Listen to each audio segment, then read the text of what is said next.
I stood at the front door, clutching the pension statement, staring at the son I raised. He had taken my name off the account. My pension, my hard work, now his to control. "Mom, you're embarrassing," he'd said earlier. But I wasn't embarrassed. I was done. Done being invisible to the man I birthed. And now, he was about to watch me take back everything. Starting with his house. All right, before we dive into this crazy story, do me a favor. Subscribe and tell us where you're watching from. The envelope was plain white, the kind Evelyn usually tossed onto the counter with the rest of the week's junk mail. But the return address in the top left corner gave her pause. Front Range Community Credit Union. She sat down at the kitchen table, her cane leaned gently against the nearest chair, and peeled it open with a practiced flick of her nail. She didn't know why her fingers trembled. Maybe it was the silence of the condo pressing in too tightly, or maybe, deep down, she already knew. The tri-folded statement slid out stiffly, like it didn't want to be read. Evelyn unfolded it, smoothing the creases flat against the worn wood of the table. Her eyes scanned the page with the same efficient precision she once used to sort out student files. Michael Carter. His name, right there in bold next to primary account holder. She blinked, scrolled her finger down, then up again. Her name wasn't on it. Nowhere, not even in the fine print at the bottom. The air shifted, like the walls had pulled a half-inch closer. She lowered the paper, her heart beating with a sick thump against her ribs, and looked around the room as if someone might confirm what she was seeing. But it was just her. Just the tick of the ceramic cat clock above the stove, and the low hum of the fridge. She brought the paper back up to her face. Maybe she missed something. Maybe her name was buried in a subheading. She grabbed her reading glasses from the table's edge, slid them on, and reread the entire thing top to bottom. Nothing. Not even a joint holder mention. The page began to flutter slightly in her hand. She wasn't shaking. The paper was. That's what she told herself. Then her phone, face up beside her, buzzed with a call. Dana. Speakerphone. Evelyn stared at the screen before answering with a soft tap. "Hey, Evelyn!" Dana's voice rang out too bright, too casual. "I was just talking with Michael about family budgeting and I figured, well, since we're all aligned now, it'd be good to chat through groceries and utilities, see where we can trim a little fat." Evelyn stared down at the document. "We're all aligned now?" Her thumb hovered over the end button. Dana continued, not waiting for a response. "And Michael said you've got your pension coming through this week, so we thought maybe it'd be smart to put that toward the property tax bucket. Consolidate things a bit." There was a pause, like Dana expected Evelyn to say something.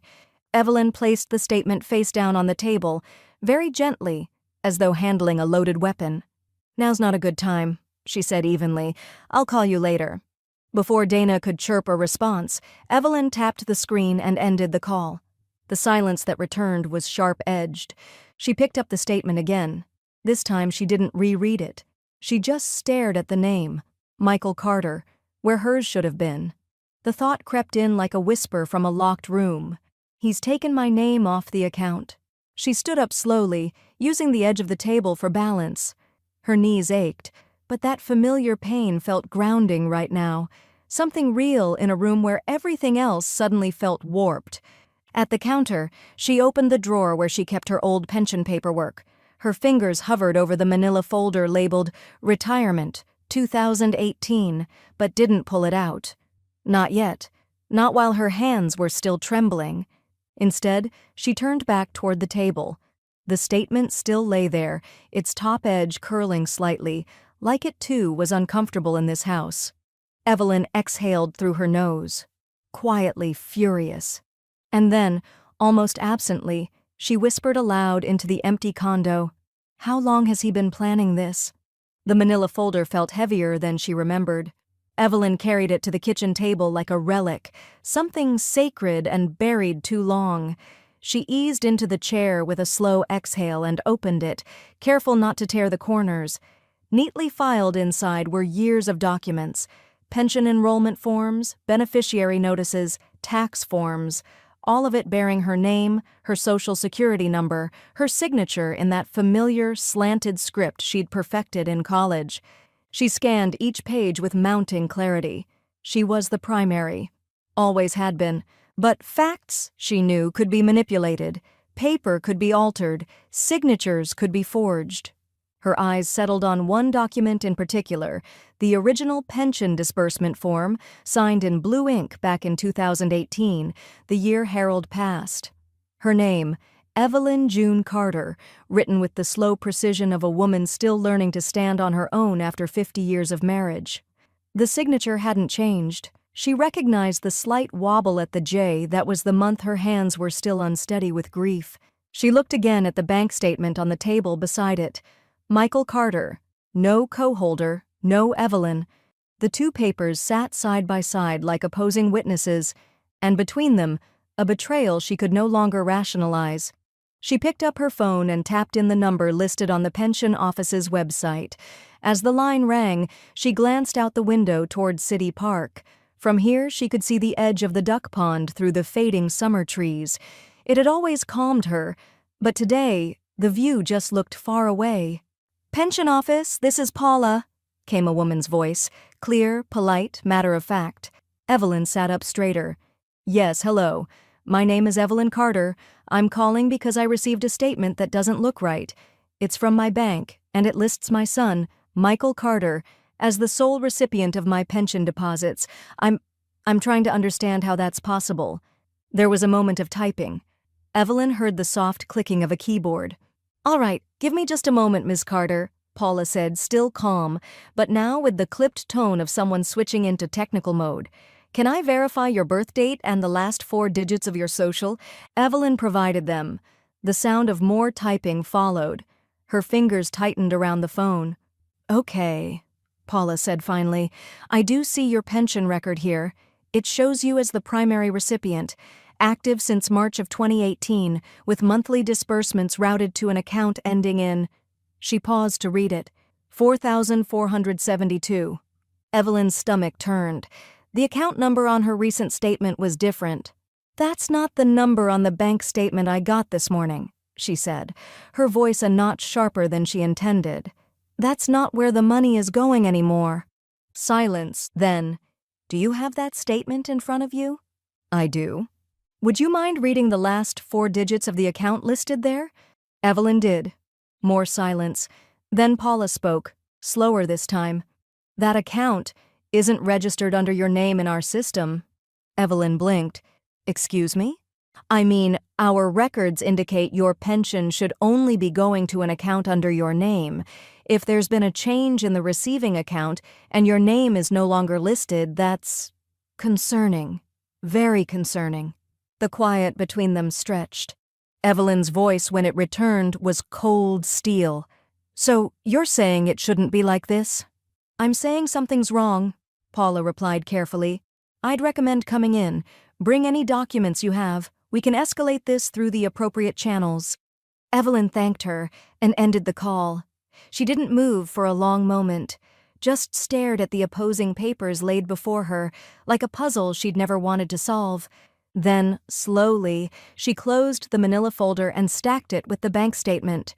Her hands had stopped shaking, her breath had steadied, but the tightness in her jaw was new, a slow clenching that felt more like preparation than panic. Evelyn dialed Carl Benson's number with a steadiness that surprised her. The last time they spoke, months ago, it was about a neighbor who'd wired money to a fake sweepstakes scam. Back then, she'd asked questions out of polite curiosity, even cracked a joke about how you'd have to be a fool to fall for something like that. The irony sat heavy on her tongue now. Carl picked up after 2 rings. "Benson, financial crimes." "It's Evelyn Carter," she said. Her voice came out even, measured, the same tone she used to use with stubborn parents in the school office. "We need to talk. It's about my pension. I have proof something's been tampered with." There was a pause, and she imagined him sitting up straighter behind a battered government-issue desk, already flipping open a legal pad. "Tell me what you've got." By the time the call ended, Evelyn had a list, a clear one. Print everything, pension letters, the original account documents, statements from both accounts, and any email threads with Michael regarding her finances. She hung up, feeling something she hadn't felt in weeks. Direction. She opened her laptop. The startup sound echoed through the kitchen like a declaration.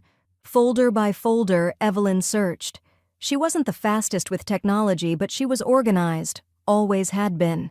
Her desktop was arranged by year, and her financial records sat in neat digital folders, updated every January.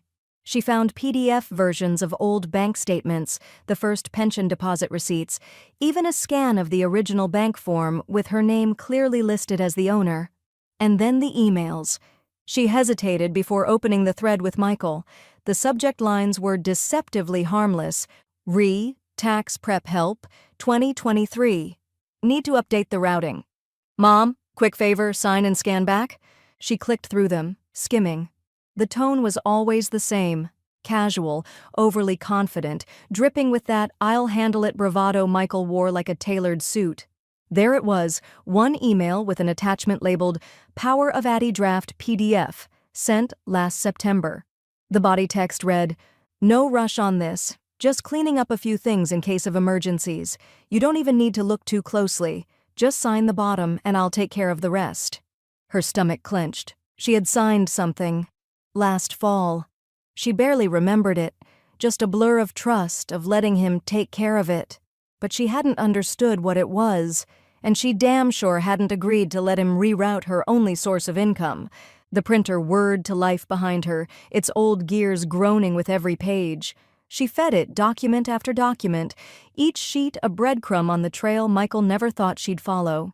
Just as the last page slid out, her phone buzzed with a text. Dana. "Hey, Evelyn! Michael and I were thinking maybe a spring vacation this year? Something chill like Santa Fe? Could be nice for all of us to recharge." Evelyn stared at the screen. Santa Fe.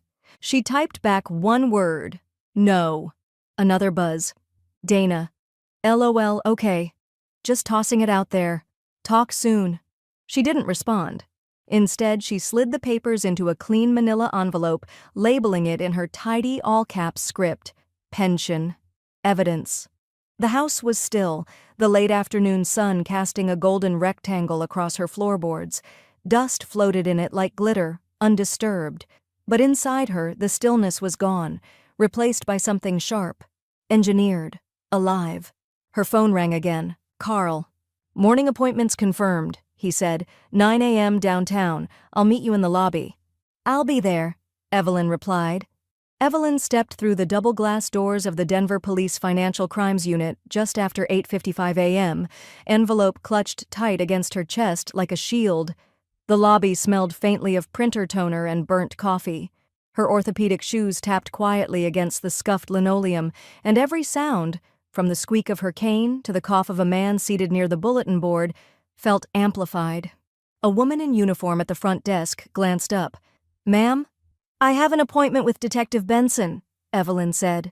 Before the woman could respond, Carl appeared in the hallway behind her, his frame filling the door like a dam holding back the tide. His short-sleeved shirt looked like it hadn't seen an iron in weeks, but the look on his face was sharp, all focus. "Mrs. Carter, come on back." She followed him down a narrow corridor lined with faded blue carpet and motivational posters from the late 2000s. At the end, he pushed open a door to a cramped office. 2 chairs, one overburdened metal file cabinet, and a desk drowning in manila folders. "Sorry it's not glamorous," he said. "Budget cuts." "I'm not here for the decor," Evelyn replied, sinking into the seat across from him. He gestured to her envelope. "That everything?" She nodded and handed it over. "Chronological, originals and printed emails. You'll want to start with the pension documents." Carl slipped on his reading glasses and flipped the envelope open. He didn't rush. He took each page out carefully, flattening the edges like a forensic analyst instead of a beat cop. The only sound in the room was the occasional hum of the fluorescent light overhead. "Your name was the original account holder?" he asked without looking up.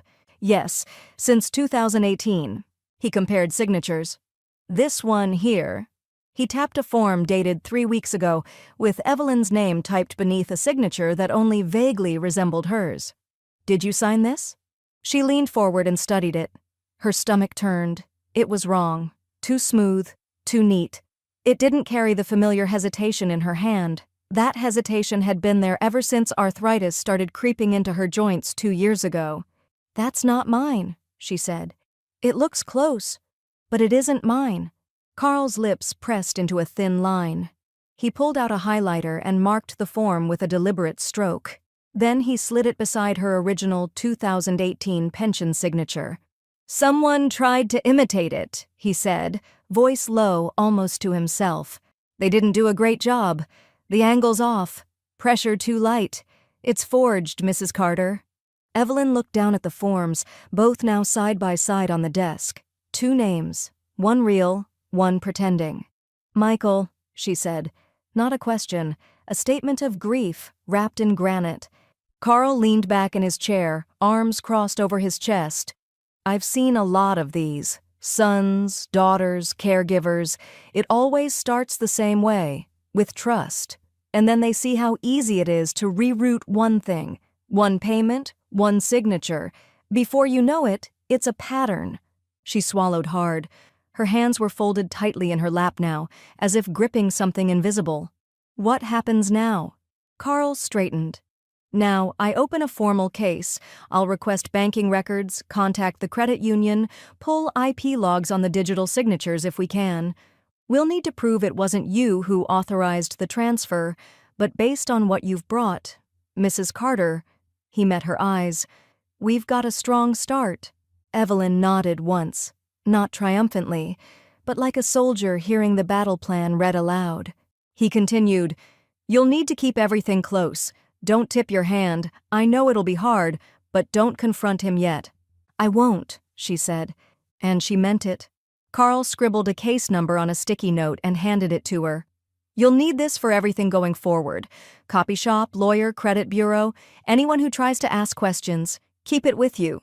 She tucked it into her wallet, right beside the family photo that now felt like evidence in a crime she hadn't realized was happening.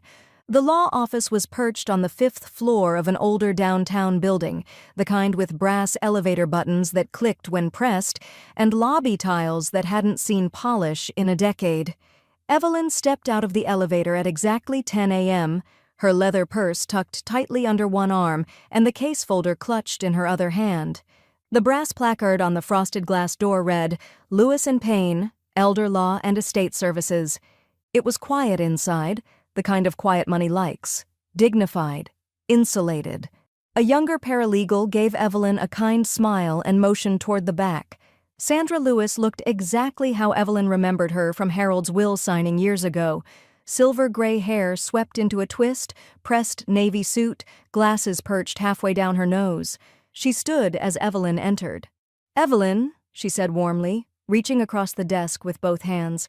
"I'm so sorry we're meeting again under these circumstances." "Me too," Evelyn replied. She didn't sit right away. She pulled the folder from her purse and laid it on the polished desk like evidence at a trial. Sandra opened it, flipping through the documents with the sharp efficiency of someone who'd seen worse, but still cared deeply when wrong was done. "This is exactly what I need," she said after a few minutes. "Let me be blunt. If what you're describing is accurate, and it appears to be, then your son had no legal right to reassign access to your pension, especially not by forging your signature. The power of attorney file he submitted is invalid if it was fraudulently obtained." Evelyn sat down then, her back straight. "So what do I do?" Sandra turned her computer screen slightly and clicked open a template document. "We revoke it, in writing. Then we reestablish your full financial authority, across the board. This includes new instructions to your bank, to the pension office, and to any affiliated trust or estate handlers." Evelyn nodded slowly. Sandra began typing. The keys clicked in bursts, each word forming a line of defense. She paused only to confirm spellings or cross-check dates. When she finished, she printed 2 clean copies and slid them across the desk. Evelyn reached for the pen. Her hand, for once, didn't tremble. She signed her name deliberately, like she was rewriting a contract with herself. Sandra notarized the signature, then reached for the second form. "This one informs all involved institutions that the previous POA is null and void. Once we file it, it takes immediate effect." Evelyn signed that one too. She didn't look at the copies as Sandra placed them in a slim envelope. "We'll walk this to the clerk's office ourselves," Sandra said. "I want eyes on the timestamp." Just then, Evelyn's phone began buzzing in her purse. She pulled it out. Michael. Sandra saw the name flash across the screen and raised an eyebrow. "Do you want to take that?" "No," Evelyn said. The phone continued to buzz on the glass table like a trapped insect. A few seconds later, it stopped. Then it rang again. "Michael." She powered the phone off. Sandra offered no comment. She simply pressed her lips into a firm line and continued gathering the documents. "Once these are filed," she said quietly, "you'll have legal grounds to report the unauthorized transactions to the pension fund and your bank. If Carl does his job, and I suspect he will, you could recover a portion of what was misrouted, but more importantly, you're reclaiming control." Evelyn felt it then. Not relief, not yet, but traction. The sensation of a vehicle finally catching on pavement after months of sliding on ice. Evelyn sat in the same chair at Carl's office the next morning, the vinyl seat slightly cracked beneath her coat. The manila folder was now creased at the edges, worn from handling, but its contents had gained weight, power, clarity. Carl closed the door behind him with a soft click and dropped a new printout on the desk between them. "Got this late last night," he said. "Came from the digital forensics team." Evelyn leaned forward. The paper showed 2 signatures, one from her verified pension form in 2018 and the second from the suspicious account authorization dated 3 weeks ago. Each had been analyzed, blown up, annotated in red with arrows pointing to slope angles, stroke hesitations, and pressure inconsistencies. "The bottom one's the fake," Carl said, tapping the page. Handwriting software flagged 6 critical mismatches. Plus, the timestamp metadata shows it was uploaded from an IP address registered to a business account under Michael's name. Evelyn stared at the comparison. The forged version mimicked her hand well, close enough that a casual eye might accept it. But not hers. It had none of the fatigue she knew lived in her fingers now, no wariness in the loops, no grief pressed into the downward strokes. She felt something hot crawl up her throat, a mix of humiliation and betrayal. She swallowed it. "He didn't even think I'd notice," she said quietly. Carl didn't respond right away. He gave her space. "Then, he didn't expect you'd fight." That landed differently. Evelyn nodded once and slipped the printout into her folder. The noise it made, soft paper on soft paper, sounded final. By the time she stepped outside, her breath steamed in the morning chill. The day was bright but sharp, the kind of dry Colorado cold that made everything seem more vivid. She paused at the crosswalk, her hand still on the folder. Her phone buzzed in her coat pocket. "Voicemail, Dana." She pressed play. "Hi, Evelyn, it's me," Dana began, her tone breezy but too careful. "I just wanted to say, I know you're working through a lot of stuff right now, but can we maybe not turn this into a thing? I mean, it's family. You know how Michael can get... He means well, even if he oversteps sometimes. Let's just handle this quietly, okay? We don't need outsiders involved." There was a long pause before the message ended with a chirpy, "Call me if you want to talk." Evelyn stared out across the street, watching a young couple with a toddler wait for the light to change. Then, without meaning to, she laughed. It wasn't joyful, it was hollow, brittle, like glass hitting the edge of a sink. Let's not turn this into a thing. As if her financial erasure was a dinner party squabble, as if silence was some kind of civility. She shoved the phone back into her pocket. She didn't go home. Instead, she walked 2 blocks to a diner she used to frequent with Harold, the Corner Biscuit, a squat little building with sun-faded menus and a cracked leather booth in the back where no one bothered you. She slid into it now and ordered coffee, eggs, and toast.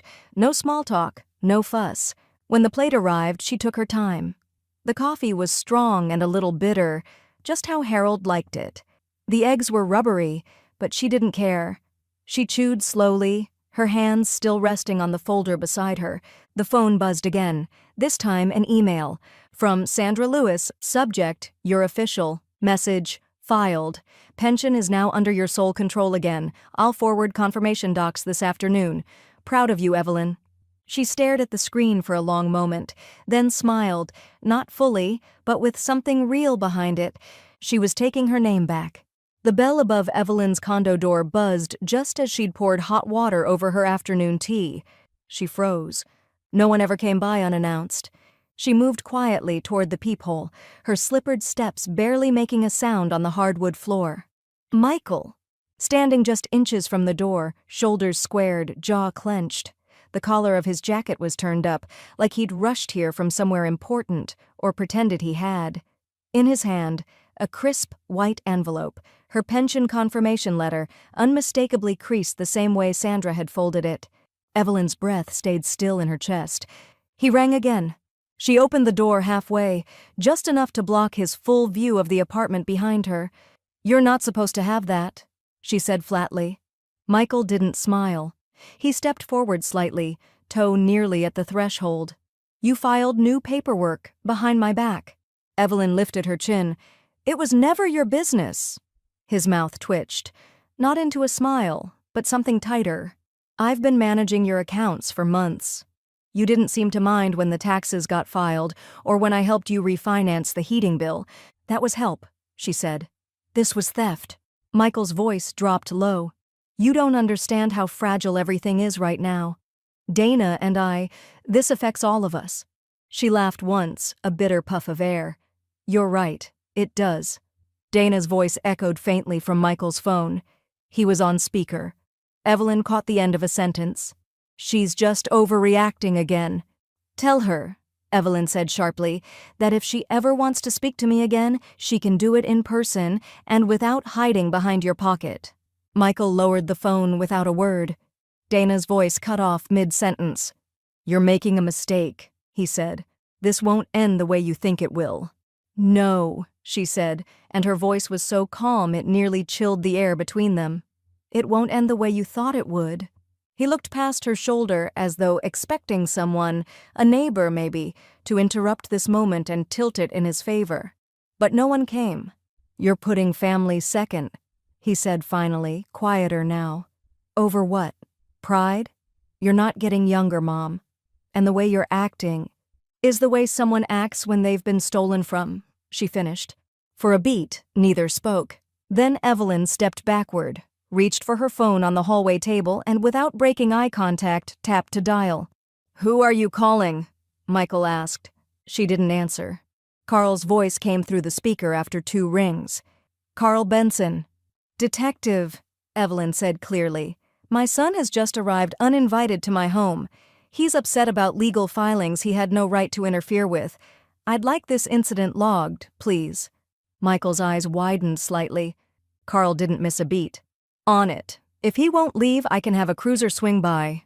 Michael raised both hands, the way someone does when they want to pretend they're harmless. "You don't have to do that," he muttered. Evelyn looked at him, not with hatred, but with something heavier. Disappointment she'd finally stopped trying to bury. She ended the call. "Then leave." Michael hesitated, for once unsure of his footing. But he did leave. No words, no door slam, just the quiet shuffle of retreat. Evelyn stood at the open door for a long moment after he disappeared down the stairwell.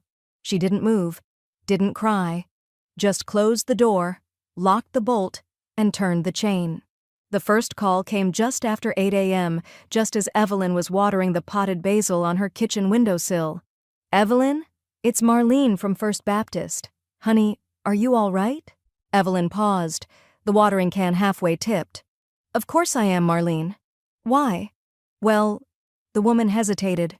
"Michael posted something last night. Said you've been confused. Said you've been making decisions that aren't in your best interest. I didn't want to believe it, but you know how people talk. He said you were, exhibiting signs of mental decline." Evelyn closed her eyes. Inhale, exhale. She counted to 3 before responding. "Thank you for checking, Marlene. I'll send you something in writing in a bit. Don't worry, I'm very clear on what I'm doing." She hung up gently, then turned to her phone and opened Facebook.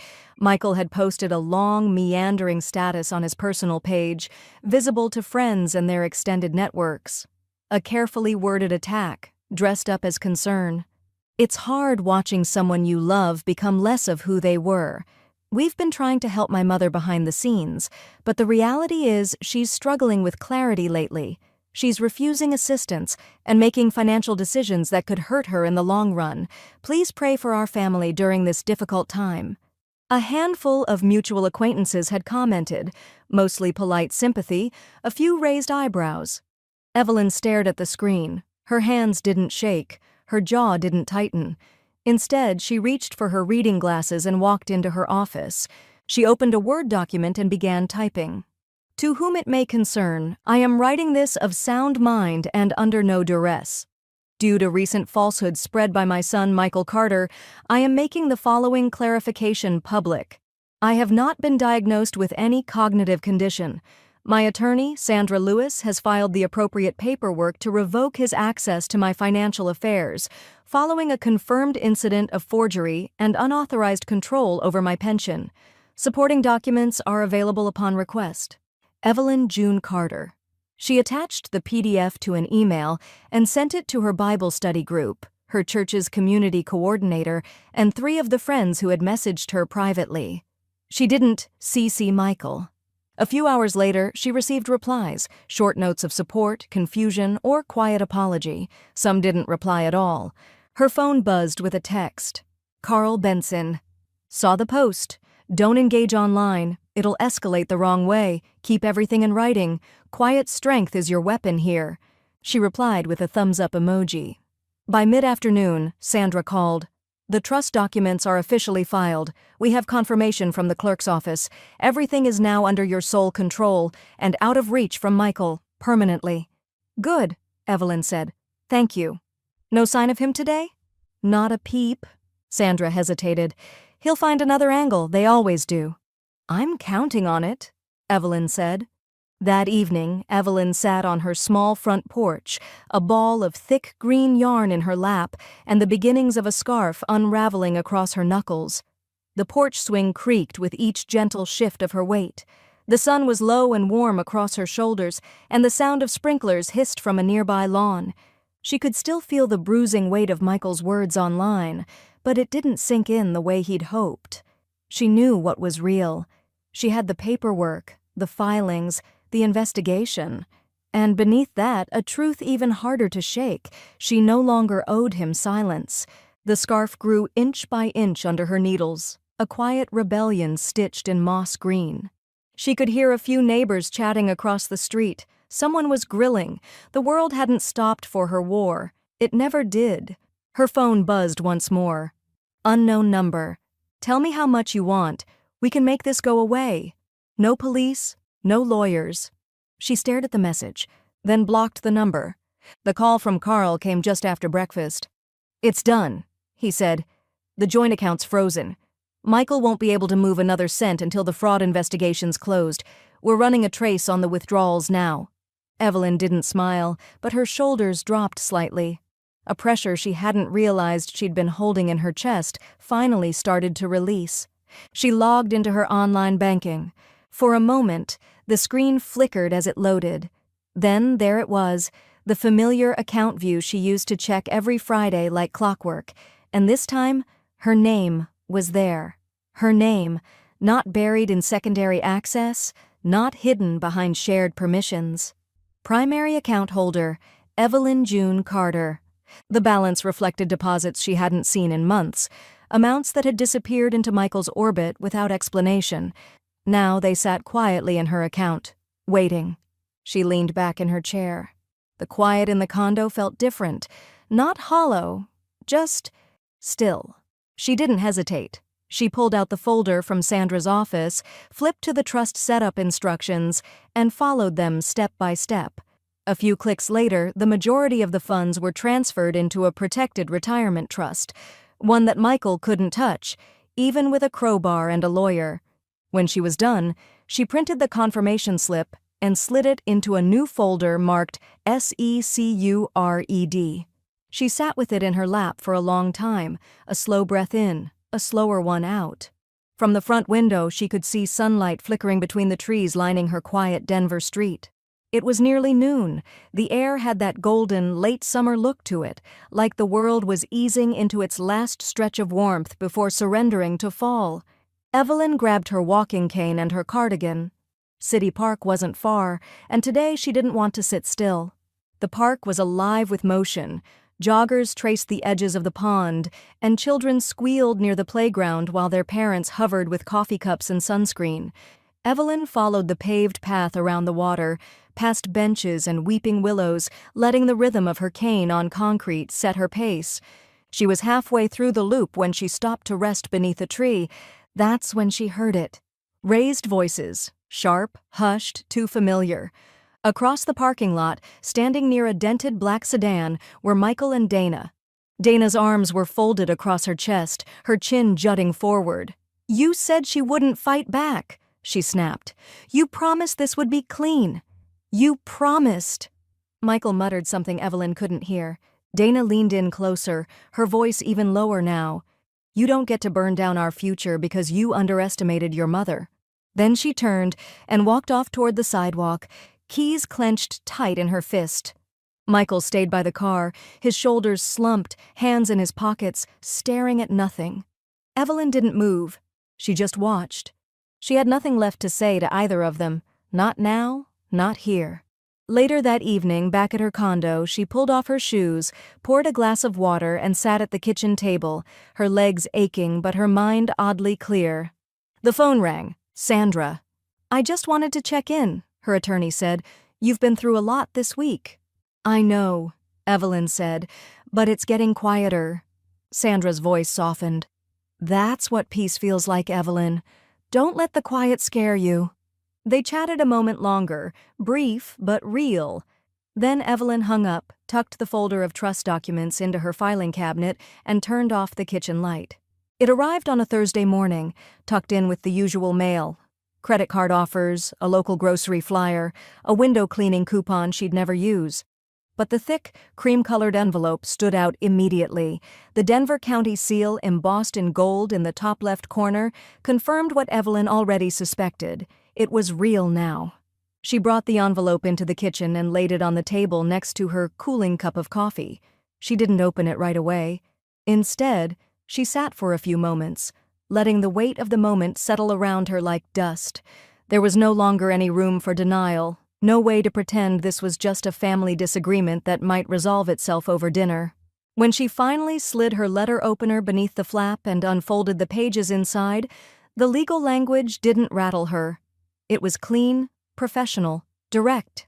"You are hereby summoned to appear to provide testimony in case number 45,738, the state of Colorado versus Michael Carter." Her name, her real name, printed firmly as witness for the prosecution. She placed the letter down, carefully smoothed the corners, and reached for her reading glasses. A deep breath came, not sharp or panicked, but slow and steady. It wasn't fear that clung to her skin. It was readiness. The kind of readiness that came after a long, bruising silence. The phone started ringing within the hour. Michael's name lit up the screen again and again, first in bold, then in missed call notifications, then as voicemails she refused to play. She watched the screen glow and dim, until eventually the silence returned. By mid-afternoon, he'd called 8 times. She deleted every message without listening to a single one. That evening, just before sundown, she spotted Dana's SUV idling slowly in front of the house. The headlights weren't on. The engine was barely audible. But Evelyn saw the outline of Dana's face through the driver's window, turned slightly in her direction. There was no knock at the door, no confrontation, just a long, tense look from across the yard. It lasted maybe 10 seconds. Then the car moved on, tires whispering against the curb as it disappeared around the corner. Evelyn didn't bother pulling back the curtain. She simply turned off the porch light and locked the door for the night. Later, in the dim quiet of her bedroom, she reached into the nightstand drawer and retrieved the journal she'd been writing in every evening since the case began. The leather cover was warm from her hand. She opened to a blank page and began writing slowly, letting her thoughts pour out in full sentences instead of fragments. "I didn't think I'd ever find myself in a courtroom at this age. Not like this, not against my own son. But I can't ignore what he did, and I won't protect him from the consequences he chose for himself. Carl says I'll be questioned directly. Sandra says just answer the questions truthfully and nothing more. They both say I'm ready. I want to believe them. The pen glided steadily across the page, her hand no longer trembling the way it had weeks ago when all of this started. Her handwriting, once so hesitant, had returned to something close to its old rhythm. When she finished the entry, she rested the pen gently in the binding and closed the journal with care. It no longer felt like a tool for venting. It had become a record, her version of the truth, untouched by filters, spin, or anyone else's version of events. The next few days passed in a kind of surreal calm. She kept to her routine: coffee at sunrise, a walk through City Park with her cane, reading on the porch when the weather allowed. But underneath that calm, she felt something building. A quiet, unrelenting resolve that tethered her to every decision she'd made. She heard nothing from Michael. No more calls, no emails, not even another Facebook post. But the absence of noise didn't fool her. It wasn't surrender. It was strategy. She knew him well enough to know that silence was simply another form of control. Then, on Monday morning, she heard the knock. Not the doorbell. Not the usual flutter of mail through the slot. A knock. 3 deliberate, measured raps on wood. She opened the door to find a courier in a navy jacket, holding a padded envelope and a clipboard. "Delivery for Evelyn Carter," he said. She signed automatically and accepted the package. No return address. Back inside, she set the envelope on the table and opened it with the same blade she had used for the subpoena. Inside was a single sheet of paper. A printed transcript. Anonymous tip, submitted via online portal. R.E. Michael Carter. Not just his mother's money, 2 other names, 2 other accounts. Same method. Look deeper. Evelyn read it twice, then again. Her breath slowed. The case wasn't just about her anymore. The courthouse smelled like cold marble and copier toner. It was a familiar scent somehow, like libraries and waiting rooms. But today it made Evelyn's stomach churn. The courtroom was smaller than she expected. The ceilings weren't cathedral high like the ones in movies, and the wood paneling on the walls looked as though it hadn't been sanded in decades. Still, the formality of the space pressed against her shoulders as she stepped through the double doors. Sandra met her just inside, dressed in slate gray, calm as ever. She offered a warm, steadying look, then reached out to gently adjust the collar of Evelyn's blouse. "You don't have to be perfect," she said quietly. "Just honest." Carl was already seated in the gallery, not in uniform but in a dark blazer that looked recently pressed. When he saw Evelyn walk in, he gave her the smallest of nods, an anchor in a room built to tilt you off balance. They were seated for over an hour as the judge went through preliminary motions, timelines, procedural language. Evelyn tried to focus, but her eyes drifted. The back of Michael's head was just ahead and to the left. His hair was trimmed neatly, like always. His suit, dark navy. He didn't turn once, not even when her name was called. "Mrs. Evelyn Carter," the clerk announced. "Please approach the stand." Her cane echoed a little as she made her way to the witness box. The courtroom was silent except for her measured steps. She didn't rush. She didn't wobble. She stood tall as the bailiff asked her to raise her right hand. "Do you swear to tell the truth, the whole truth, and nothing but the truth? So help you God?" "I do," Evelyn said. Once seated, she folded her hands in her lap, waiting. The prosecutor stepped forward and introduced himself with practiced ease.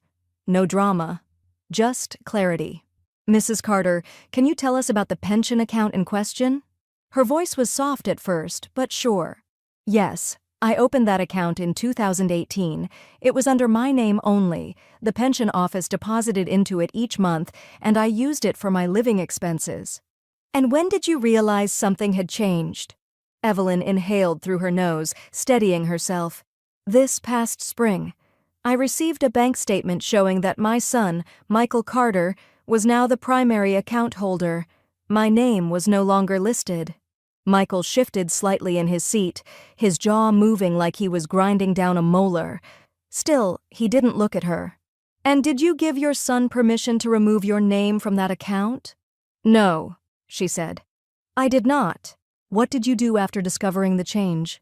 I gathered documentation, including my original pension forms and bank statements. Then I contacted the Denver Police Financial Crimes Division. Officer Carl Benson was assigned to my case. Carl's nod in the gallery was almost imperceptible, but Evelyn saw it. It was enough. The prosecutor approached the evidence table and held up the document Carl's team had prepared, the one with the side-by-side signatures. Can you identify these? Evelyn leaned forward slightly. Yes. The one on the left is my original signature. The one on the right is not mine. Are you absolutely certain? I am.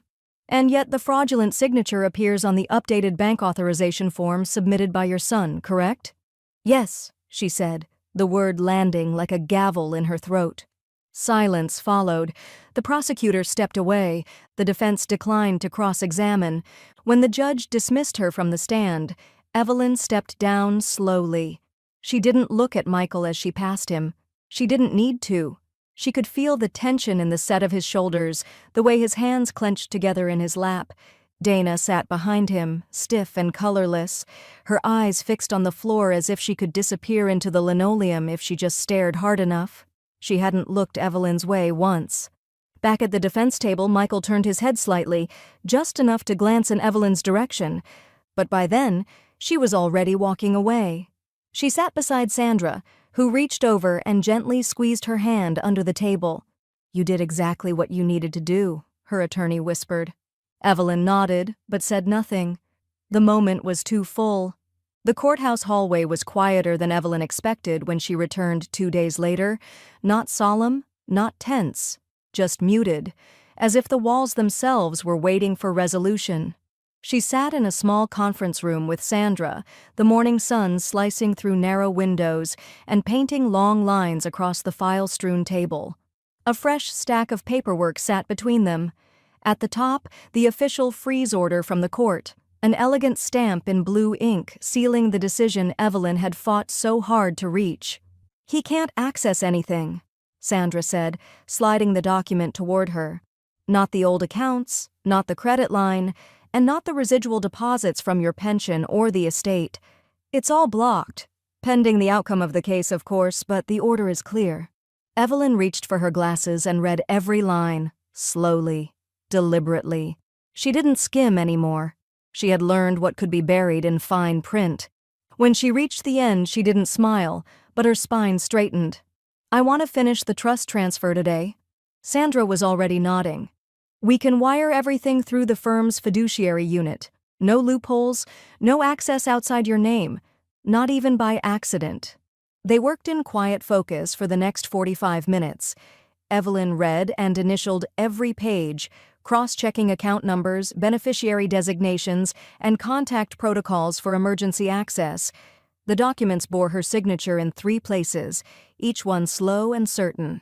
As Sandra notarized the last form, Evelyn's phone began to buzz in her bag. She knew before she pulled it out who it would be. Dana. The screen pulsed with the incoming call. She stared at it for a long moment before answering. Evelyn, Dana began, her voice already a thread thinner than usual. Please, can we just talk for a minute? Evelyn kept her tone even. We're talking. There was a pause on the other end. Then, the floodgate. I know you're angry, but this is all falling apart. Michael's hearing next week? They're talking about restitution and legal fees and possible probation. She cut herself off, then shifted tactics. He made mistakes. I know that. But if you keep pressing like this, there's no way to recover. What are you trying to prove? Evelyn looked across the table at Sandra, who quietly stood and stepped outside, closing the conference room door behind her. I'm not trying to prove anything, Evelyn said, her voice low, steady. I'm trying to protect what I built, what I earned, what your husband decided he could take because he thought I was too tired or too trusting to stop him. Dana's breath faltered. We're family, Evelyn. Families don't do this in court. No, Evelyn said calmly. Families don't forge signatures or reroute accounts behind someone's back or gaslight them until they question their own memory. Dana was silent. I'll let the lawyers speak from now on. Evelyn finished. Goodbye. She ended the call, set the phone face down on the table, and let out a breath that felt like it had been held for a year. Moments later, Sandra returned. Everything's processed. You're fully secured. No one touches your money without a court order and a signed request in your hand. Evelyn nodded slowly.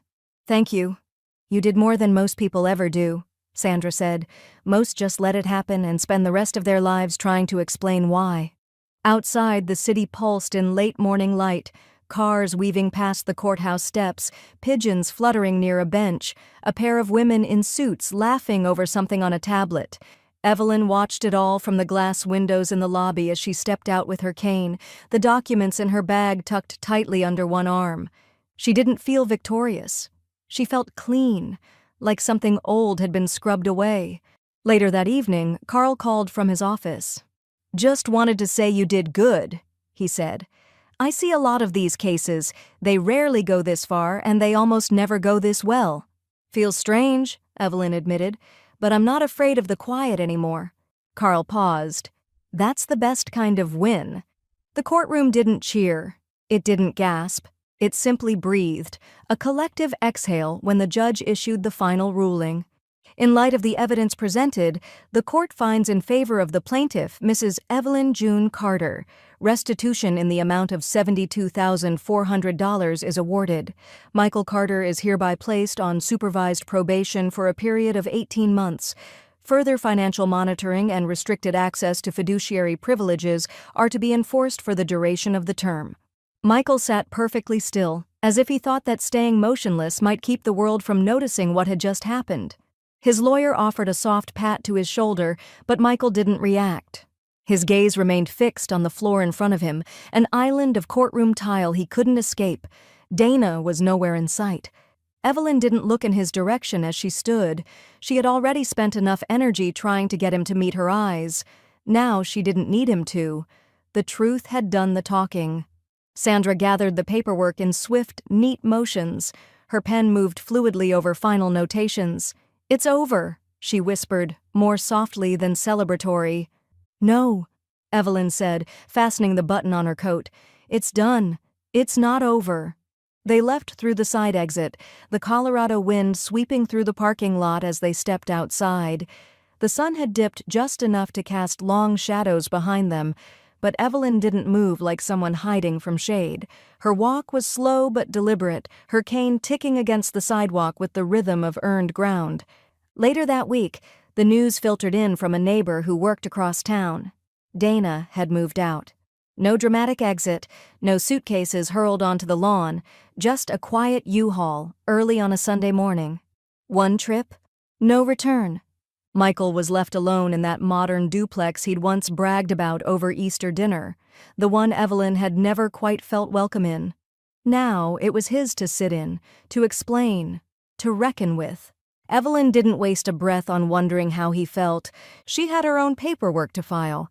2 days after the ruling, Sandra met her at the office with a fresh estate packet. The envelope was thick and clean, no creases, no corners bent by hesitation. It felt good in Evelyn's hands, decisive. This is the new will, Sandra explained. The amendment revokes any previous beneficiary designations involving Michael. The language is airtight. He's legally excluded, permanently. And the trust redirection? Sandra smiled, tapping the final page. Your entire legacy goes to the Denver Education Foundation.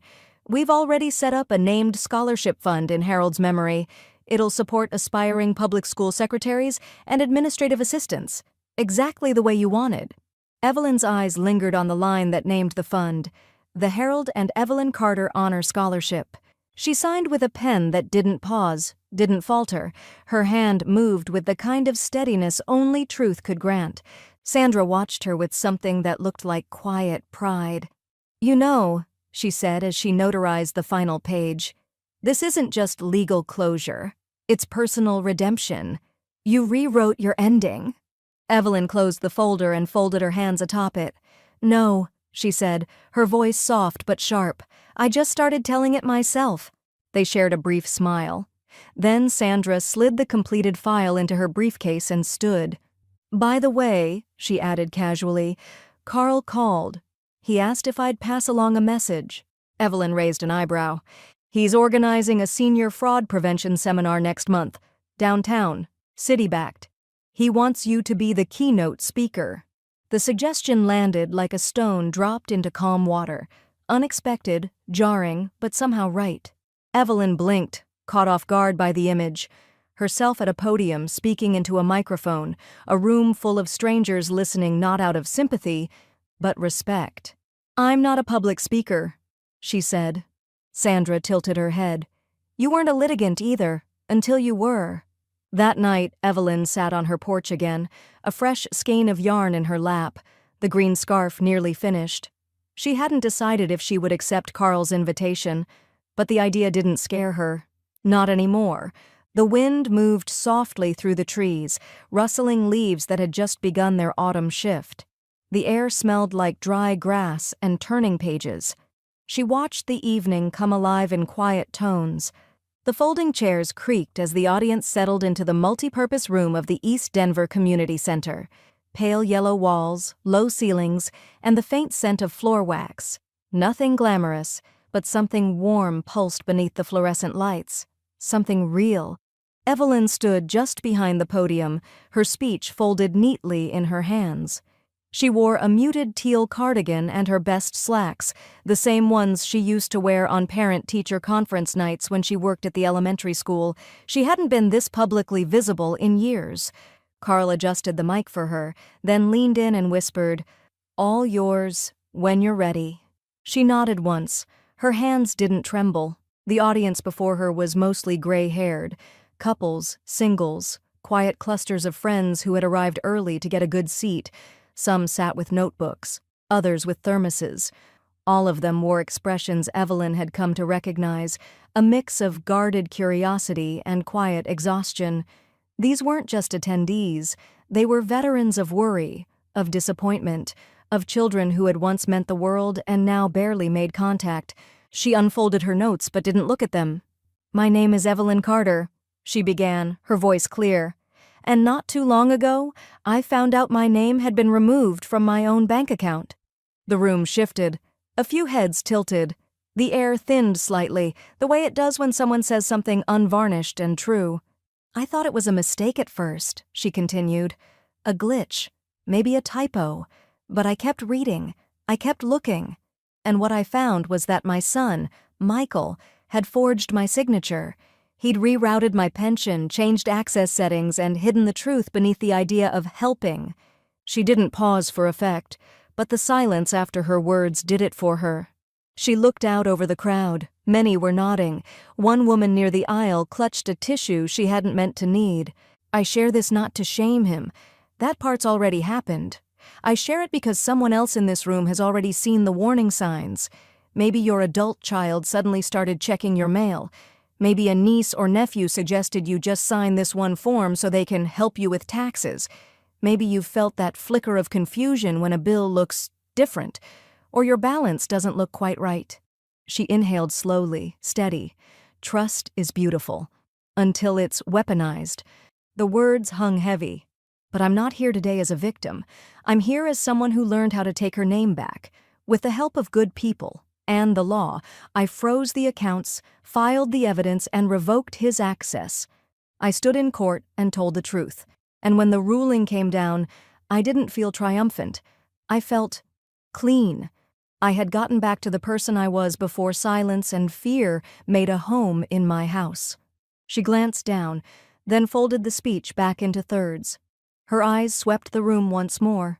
"If it happened to you, or someone you love, don't wait for someone else to fix it.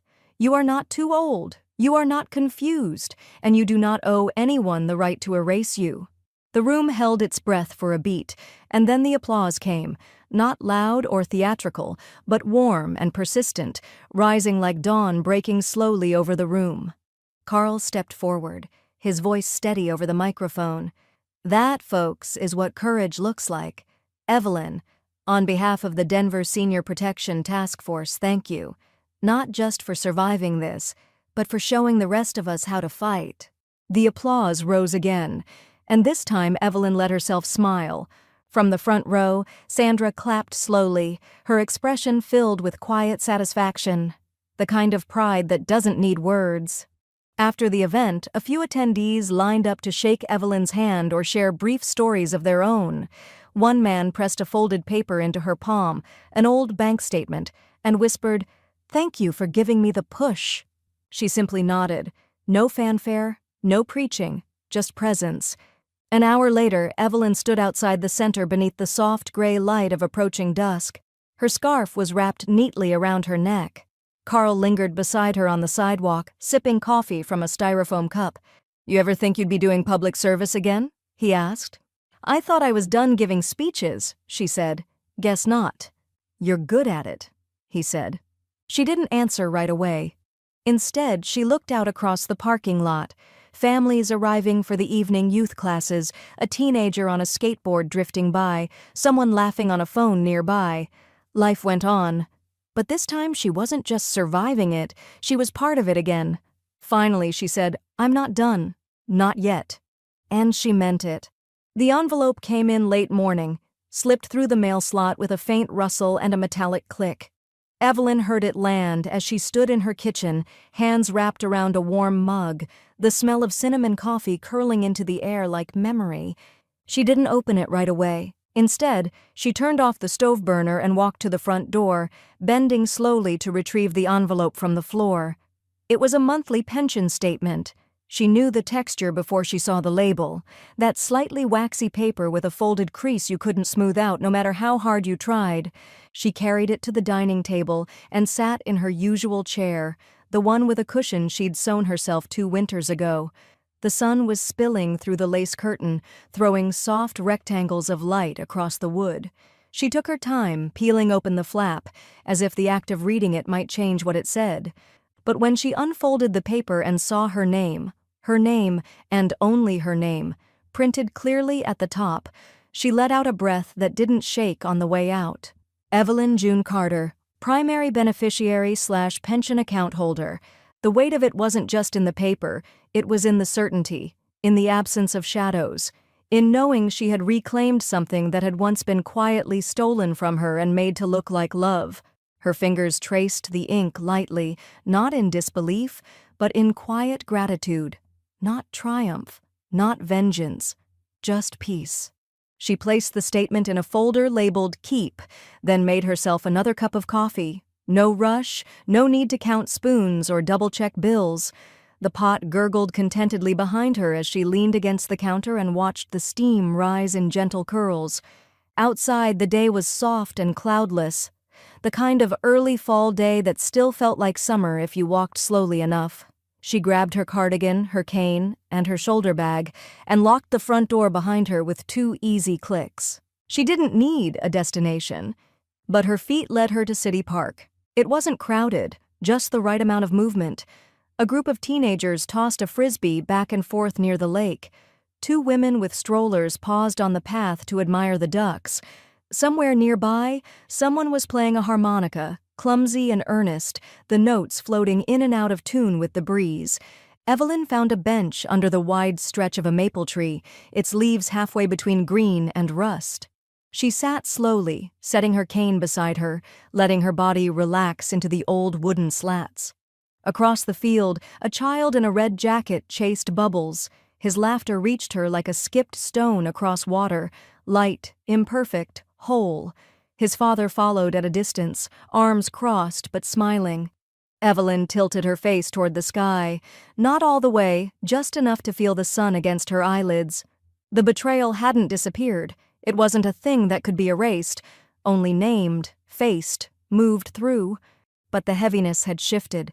It no longer lived in her chest, waiting to curl into her sleep. It no longer whispered through the hallways of her condo, or tightened her grip every time the phone rang. It was behind her now, part of the landscape but not the view. She reached into her bag and pulled out the pension statement one more time, smoothed the corners, read her name again. Harold would have been proud, she thought. Not because she'd won, but because she hadn't let herself vanish. Not quietly, not politely, not this time. She folded the paper neatly and returned it to her bag. then sat back and watched the world move, slow, ordinary, alive. The boy in red had fallen in the grass and now sat giggling at his shoelaces. A breeze stirred the maple's branches. Somewhere behind her, someone was calling out a lunch order from a food cart, and Evelyn, with her hand resting lightly on her cane, closed her eyes for just a moment, long enough to let the stillness settle, because for the first time in a long, long while, she knew exactly who she was, and she'd signed her name to it. Some signatures last longer than blood.